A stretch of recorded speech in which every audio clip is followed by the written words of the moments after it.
Au Kenya, le samedi 1er novembre 2025, le président William Ruto a présenté à Kakamega une feuille de route ambitieuse visant à hisser le Kenya parmi les nations du premier monde d'ici 2045.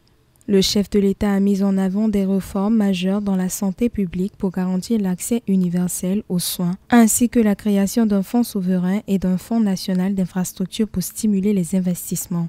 Soutenu par les dirigeants de l'Ouest du pays, le président Ruto a affirmé que cette stratégie marque un tournant vers un modèle économique durable fondé sur les actifs et l'innovation.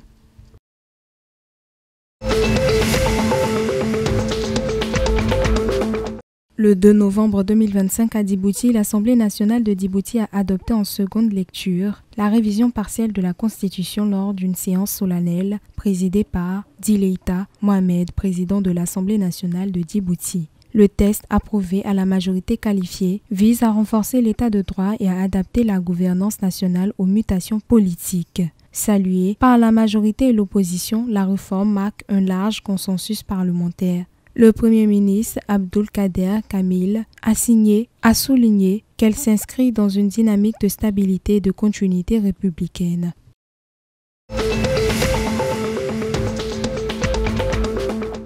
Au Burundi, au palais présidentiel de Gitega, le samedi 2 novembre 2025, le président du Burundi, Evariste Ndayishimiye, a rencontré Elena Buganskaya, vice-présidente de la Banque mondiale pour l'IFC. Les échanges ont porté sur le développement économique du pays, notamment dans l'agriculture, l'énergie, les infrastructures et les mines. La vice-présidente a salué le leadership du président et a confirmé le soutien de l'IFC, projet privé et structurant. Cette collaboration vise à renforcer l'investissement durable, créer des emplois et positionner le Burundi comme un acteur clé du développement d'ici 2060.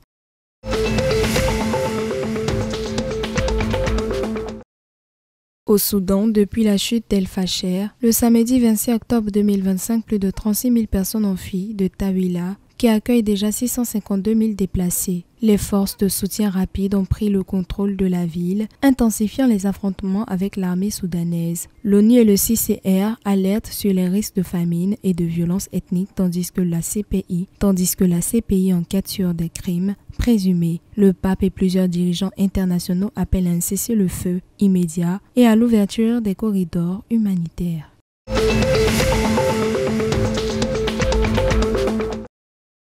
Le 2 novembre 2025 en Égypte, éthiopienne Ain Sarans a été éliminée de la Ligue des champions de la CAF Total Energy 2025-2026 après sa défaite 2-0 face à Pyramide FC au match retour du deuxième tour préliminaire. Mustafa Ziko a ouvert le score dès la deuxième minute et un but contre un camp de Birikit Kikaleb a scellé le score cumulé de 2-1. Les clubs tanzaniens Simba FC et Young Africans SC rejoignent également la phase de groupe.